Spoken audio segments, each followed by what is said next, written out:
Hello, everyone. Jacob here at Mokichi Cottage. Today is January 31st, 2022, the last day of January. Wishing you all a happy new year 2022, and I'm wishing you all happiness and wellness. Um, oh, there's an eyelash in my eye. There it goes. Oops. There it goes. Okay. Wow. Today's episode of Mokichi Cottage is brought to you today by viewers like you. Thank you.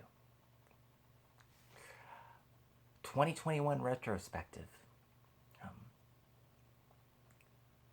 I just wanted to preface this by saying, I'm not big on social media. I have my YouTube channel, but that's really about it. So, what I've been seeing is, just kind of me standing on the sidelines, watching all of it unfold. And, what I've been watching on YouTube with regards to, just different videos and listening to different people's experiences. And I know last year I said that I was going to be, focusing on Kawaii fashion for men and seeing if I could find some stores that carried fashion, or at least, I guess, more of a selection than what I've been able to find. I was not able to find any stores, but I did find a really neat jacket. It's a denim jacket from Dolls Kill. It's a Tokidoki Dolls Kill collaboration. And it's a black denim jacket, and it has these really neat embroidered patches. And when I saw it, it said that it was a woman's jacket. But I overlooked it because it's a denim jacket. And I thought it's going to look great with my different Tokidoki hats that I have. So I decided to pick that up. I had a dream that I was in a Kawaii men fashion show. It was interesting because the dream, I just saw snippets of the show, and it was men of color. Yeah, they were from all different parts of the world, and they were dressed in Kawaii fashion. And I remembered that I was I was a model on the runway, and I was also the music coordinator. So I picked the music that was going to be played in the fashion show. And I remember the first song for the opening was Spotlight by Madonna. And I love that song. It was one of her songs from the 80s. And there's just something about Madonna songs from the 80s that just fills me with so much confidence. And I feel happy, you know. And so there was that dream of the fashion show, and I remember that one of the models came up to me. I think this really cute. He was this Asian boy, and all of a sudden he tapped me on the shoulder and he says, "Jacob, hurry up, you're on, you're on." And then I heard Madonna's song Spotlight playing, and then there was this bright white light, and I woke up, and that was the end of the dream. Next topic I want to talk about, Asian men. And specifically, the self-hatred that they experience. There's some, Asian men that bleach their skin in hopes to, by having lighter skin that they will be seen as desirable. Yeah. Um, I know that skin bleaching is popular with Asian and African communities. Um, I remember when I was a boy, saw my mom putting this white cream on her face. She'd be in the bathroom for hours, just putting this white cream on her face. Um, I knew that being dark complected was frowned upon. I saw the way that my mom had treated my sister. My mom called my sister Darky because my sister's complexion was darker than the rest of the children, and so she was made to feel as the outcast, and I found that to be very cruel. Um, what loving mother would do that to a child? And that behavior is not uncommon amongst Asian households, or even I also heard that sometimes it happens in black families too, where if a child is darker complected or lighter complected, they're treated differently. The lighter skinned children are given certain privileges that and the black children are not given privileges. But when I see these Asian men and the hatred that they have for themselves, and they do whatever it is that they can to eradicate their Asian features, it just demonstrates self-hatred. I mean, we need to rise above. I mean, this is crazy nonsense. And you know what it all stems from? It all stems from wanting to get approval from the white man.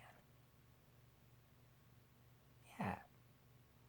I mean, I remember I was watching this video about, it was talking about the subject of race.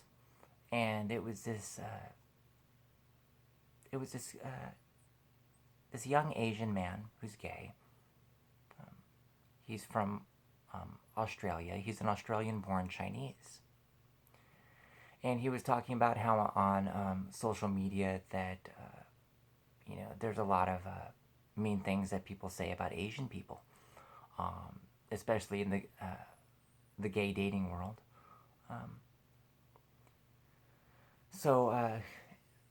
This young man named Justin, he realized that people didn't really like Asian people, so he bought a pair of eyeglasses because he says that it made him look less Asian. Like, this is one of the most ridiculous things I've ever heard. How someone could have so much hate for themselves. It's so sad. No, it's so sad. And I even see it in the gay scene too, where these these Asian guys and other people of color, they're fighting over the white man, and they're fighting over table scraps. Right? They're not fighting over a man that's got substance.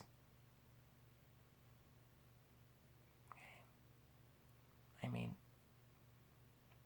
self-love is very important, and it's so lacking in our world.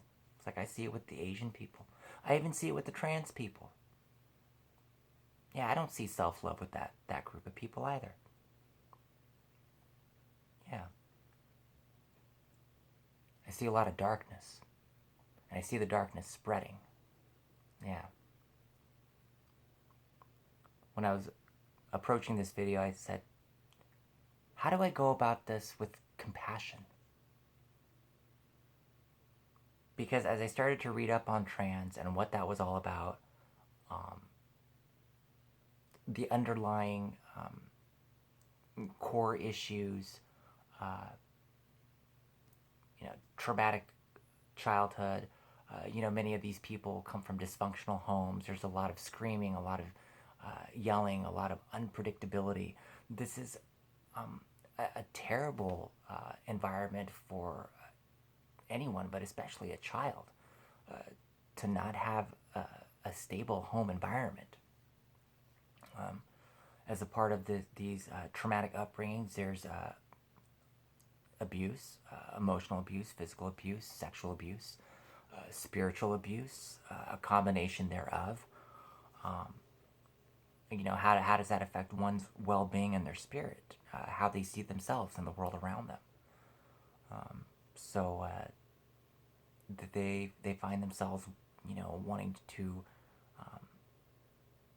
in many ways engage in self-harm. The self-hatred is what leads to the self-harm. I was reading up on and actually watching videos of these trans people and just hearing their experiences in order for me to get some understanding. Because what I hear, especially as I was watching these experiences from these female trans masculine people, is that they were speaking very fast, and there was a lot of self-delusion. They were trying to, in many ways, save face for the camera. I do not understand how a woman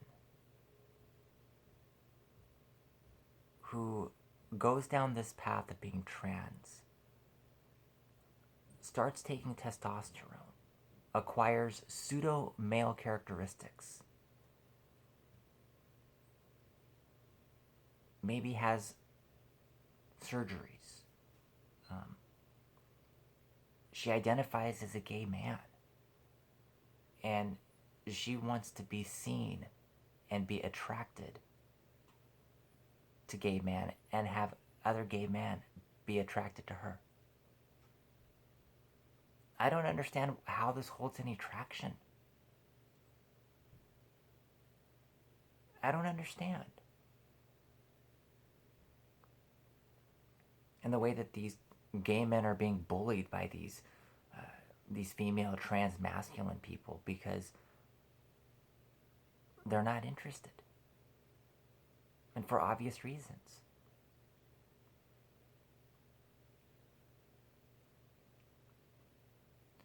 The more I start to read up on this trans and how dark it is, I realize that these people who identify as trans have no integrity, responsibility, or a sense of right and wrong.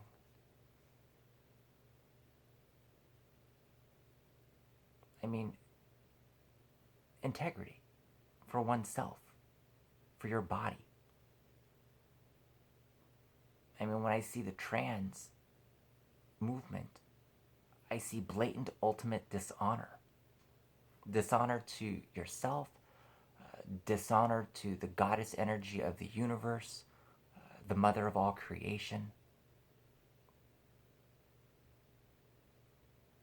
Yeah, you basically have told the mother of all creation that you're going to flip the script. Yeah. Many of these trans people are concerned about wanting to pass. To pass is to deceive. And deception is not a good way to make friends. It's not a good way to start a relationship. See?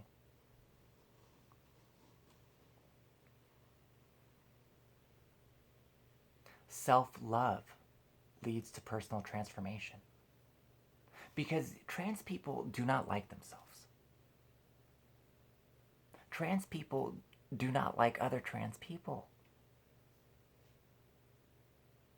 Many people who are trans are seeking connections and relationships with people who are not trans, who don't have body dysphoria. You know? That's who they're going after.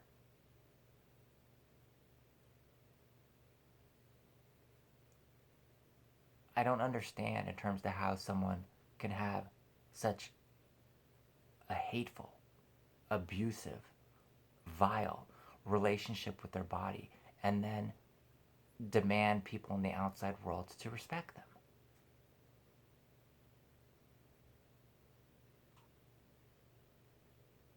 These people don't even respect themselves. It's the reason why they mutilated themselves. They don't understand things at the most basic level.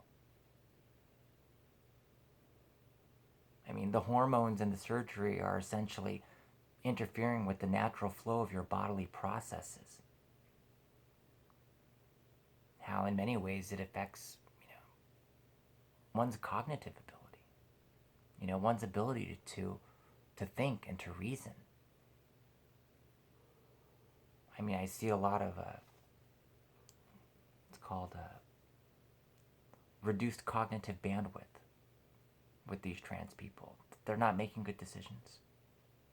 And it's evident. It's evident.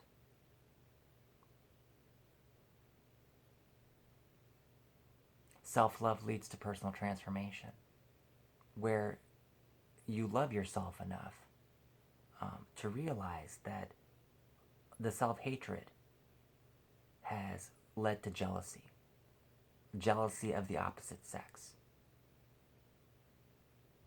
And that jealousy has led to envy. And that envy has led to taking extreme action.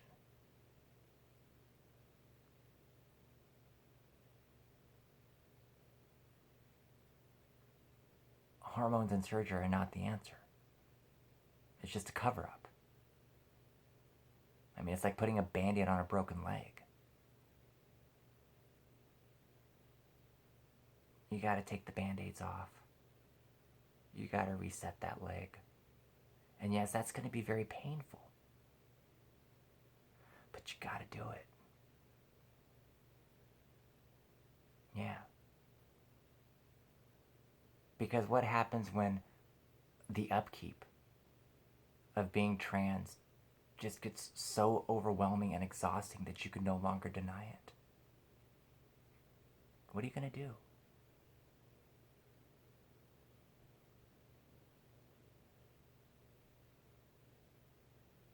Where you realize that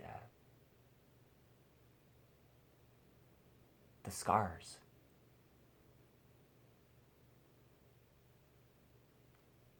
of hatred for yourself,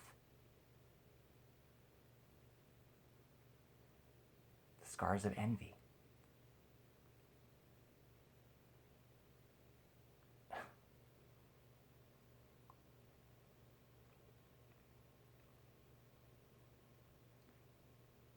hormones and surgery are not the answer.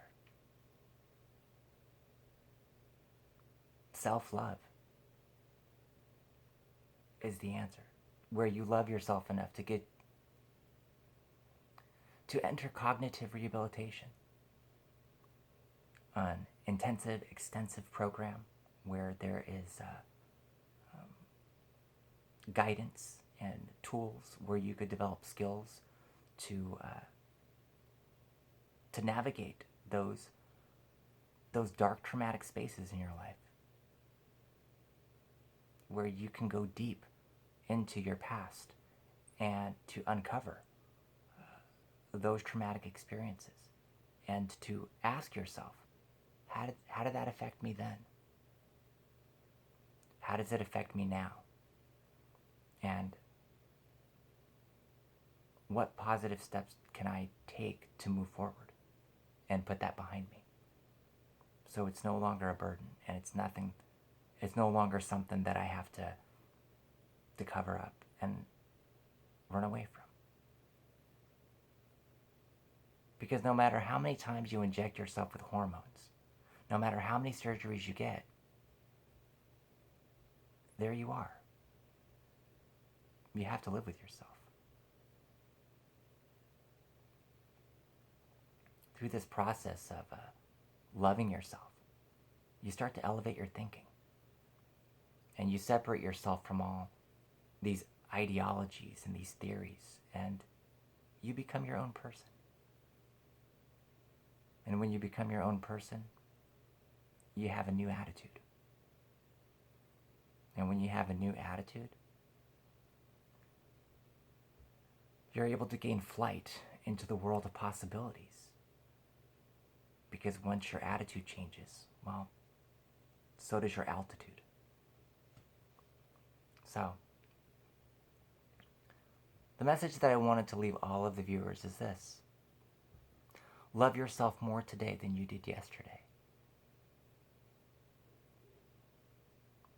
We live in a very dark world.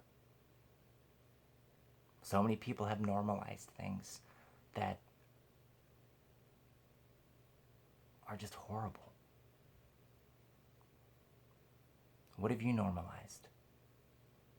What have you allowed to be? What have you allowed to enter your home? Whether it be through videos or through, maybe there's blogs on the internet that you like to go to. I mean, you still allow those people in your home.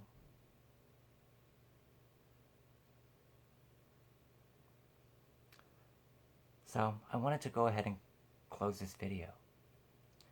Until I see you again next time here at Monkichi Cottage, love yourself more today than you did yesterday. Bye-bye.